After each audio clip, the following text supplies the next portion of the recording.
आव्हान बघा, जरांगेंना आणि शासनाला ज्या भाषेमध्ये कळतं त्या भाषेमध्ये इथून पुढे ओबीसी बांधव, भटक्या विमुक्त जाती जमाती जशाच तसं उत्तर देतो.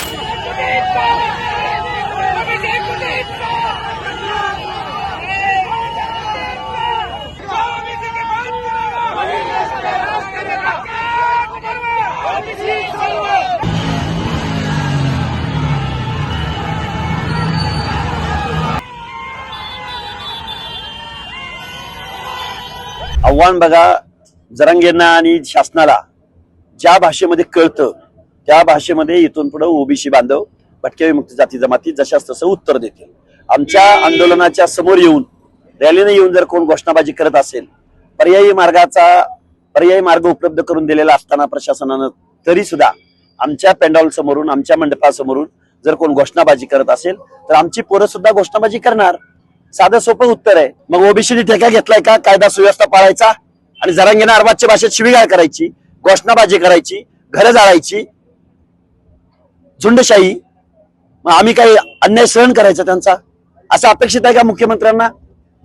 आम्ही सुद्धा या महाराष्ट्राच्या जरांगेत आम्ही पण आहोत ना, आम्ही पण आदिम आहोत.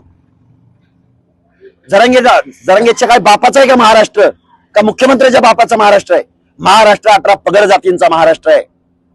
त्यामुळं आम्हाला जर इग्नोर करणार असाल, आमची बातच ऐकून घेणार नसाल, आमच्या काय म्हणणं हे जर शासन दुर्लक्ष करणार असेल तर आम्ही जरांगे असो काय, मुख्यमंत्री असो काय, आम्ही जशाच तसं उत्तर इथून पुढच्या कालावधीमध्ये महाराष्ट्रात देणार.